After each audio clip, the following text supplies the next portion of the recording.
2 ദിവസം മുമ്പ് രാജസ്ഥാനിലെ ജയ്സാൽമീർ മരുഭൂമി പ്രദേശം, അവിടെ പോഖറാനിൽ ഇന്ത്യൻ പ്രധാനമന്ത്രി ഉൾപ്പെടെ 30ഓളം വിദേശ രാജ്യ പ്രതിനിധികൾ, ഇന്ത്യൻ ഡിഫൻസിൻ്റെ മിനിസ്റ്റർ, അതേപോലെ തന്നെ ഡിഫൻസുമായിട്ട് ബന്ധപ്പെട്ട എല്ലാ സീനിയർ ഉദ്യോഗസ്ഥന്മാരെയും സാക്ഷി നിർത്തി ഇന്ത്യയുടെ ഫയർ പവർ, അതായത് ഇന്ത്യയിൽ നിർമ്മിച്ച ആത്മനിർഭർ ഭാരത്, അതിൽ നിർമ്മിച്ച ആയുധങ്ങളുടെ ടെസ്റ്റിങ്ങും എക്സർസൈസും കാണിച്ചു കൊടുത്തു. ഇതിലേറ്റവും ദാരുണമായ സംഭവം എന്ന് പറയുന്നത് ഇന്ത്യയിൽ നിർമ്മിച്ച കഴിഞ്ഞ 20 വർഷത്തോളമായിട്ട് ട്രയലും ടെസ്റ്റ് റണ്ണും ഒക്കെ നടത്തുന്ന തേജസ് എന്ന് പറഞ്ഞ ഫൈറ്റർ എയർക്രാഫ്റ്റ്, അതായത് 4.5 ജനറേഷൻ എന്ന ഇന്ത്യൻ എയർഫോഴ്സ് അതിനെ പറയുന്നത്, അത് ജയ്സാൽമീറിലോട്ട് വന്ന സമയത്ത് അത് ക്രാഷായി. പൈലറ്റ് ചെറിയ ഇഞ്ചുറിയോടുകൂടി രക്ഷപ്പെട്ടു. അത് വളരെ ദുഃഖമുണ്ടാക്കുന്ന ഒരു സംഭവമായിപ്പോയി. അത് പറയാനുണ്ടായ കാരണം, നമ്മളിപ്പം വെപ്പൺസ് 2014, അതായത് ഡേറ്റയാണ്, കണക്കുകൾ വെച്ചാണ് പറയുന്നത്, ഏകദേശം 800 കോടിയോളം രൂപയുടെ ആംസും ആമിനേഷൻസുമാണ് നമ്മൾ മറ്റുള്ള രാജ്യങ്ങളിലേക്ക് കയറ്റുമതി ചെയ്തത്. പക്ഷേ ആത്മനിർഭർ ഭാരത് ഇന്ത്യൻ പ്രൈവറ്റ് കമ്പനികളെ കൊണ്ട് മാനുഫാക്ചർ ചെയ്യാൻ തുടങ്ങി. അതോടുകൂടി അത് ഏകദേശം 2023 24,000 കോടിയുടെ ഉയർച്ചയാണ് ഉണ്ടായത്. അപ്പം നിങ്ങൾ ആലോചിക്കണം എത്രമാത്രം മാറ്റമാണ് സംഭവിച്ചത്. അപ്പം ഞാൻ അതിൻ്റെ ഒരു പോയിന്റ് പറഞ്ഞു, 30ഓളം വിദേശ രാജ്യ പ്രതിനിധികൾ ഇത് കാണുവാൻ നേരിട്ട് വന്നിരുന്നു. അതിൽ പല രാജ്യങ്ങളും തേജസ് വാങ്ങണമെന്നുള്ള താല്പര്യം പ്രകടിപ്പിച്ച രാജ്യങ്ങളാണ്. അപ്പം അവിടെയാണ് ഈ ദുഃഖം, വളരെ സങ്കടപൂർണമായ സംഭവം ഉണ്ടായത്. അപ്പം അഗ്നിയുടെ 5th സ്റ്റേജ് അവിടെ എക്സ്പെരിമെൻ്റ് നടത്തി 5000 കിലോമീറ്റർ. അതേപോലെ തന്നെ അതിൻ്റെ ന്യൂക്ലിയർ കേപ്പബിലിറ്റി, അതായത് ന്യൂക്ലിയർ വെപ്പൺസ് ക്യാരി ചെയ്യാൻ പറ്റുന്ന മിസൈൽ കൂടിയാണ്. അതേപോലെ ഇന്ത്യയുടെ ആർട്ടിലറിയായ വജ്ര 9, അപ്പോൾ അതിൻ്റെ പെർഫോമൻസ് അവിടെ കാണിക്കുന്നു.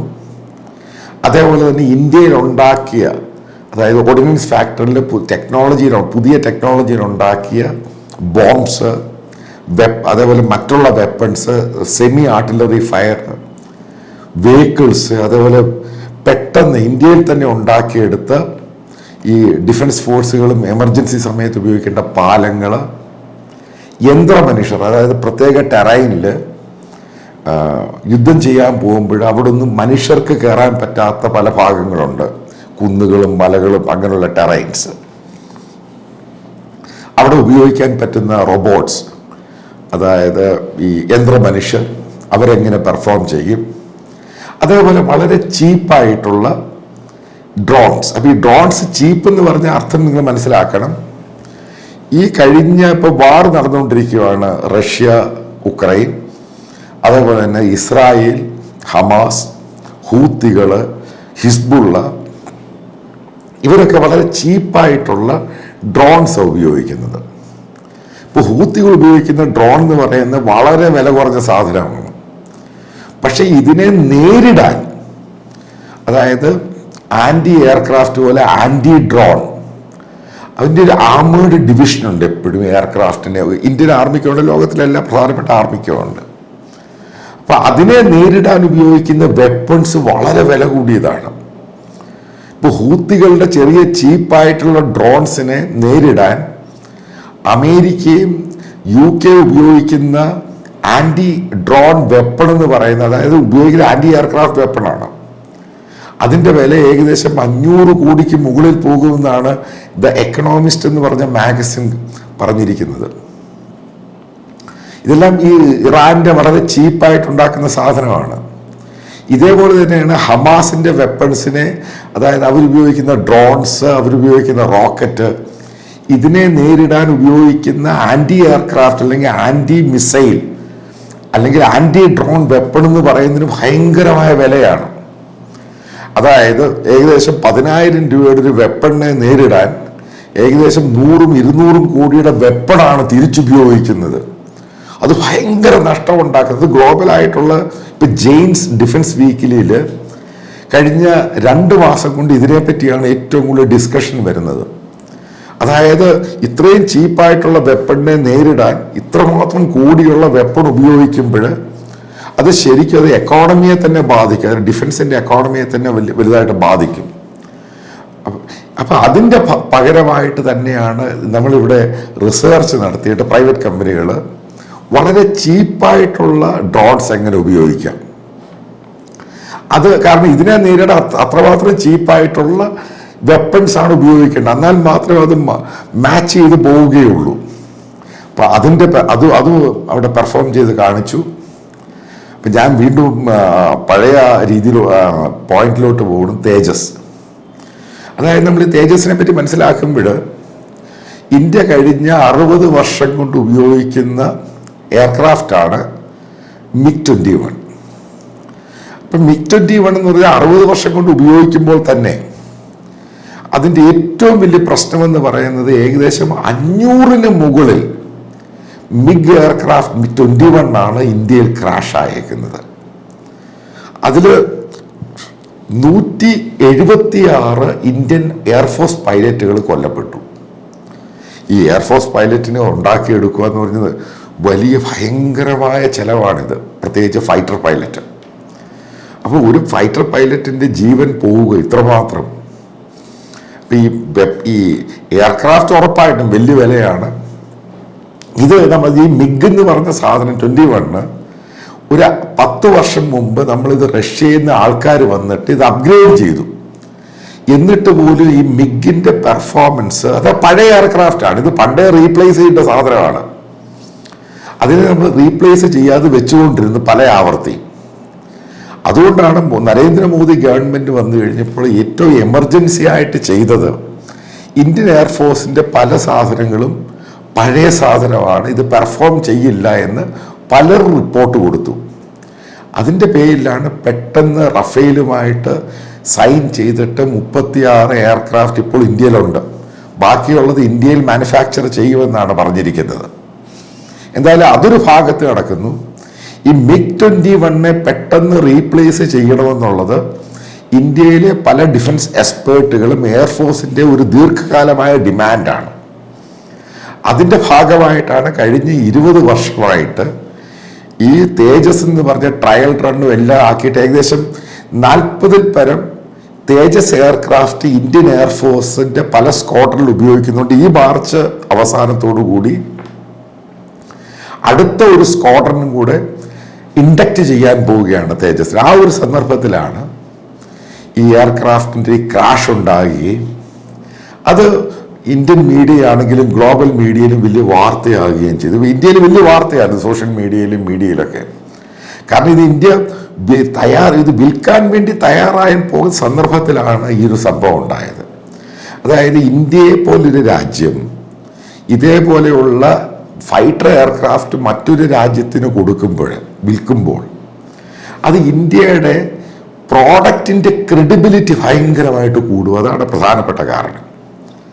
അതായത് ഇന്ത്യയിൽ ഉപയോഗിക്കുന്നതിനേക്കാളും മറ്റുള്ള രാജ്യങ്ങൾ നമ്മൾ അക്സെപ്റ്റ് ചെയ്യുമ്പോൾ 4.5 ജനറേഷൻ എയർക്രാഫ്റ്റ് ഇന്ത്യയിൽ ഉണ്ടാക്കിയതാണ്.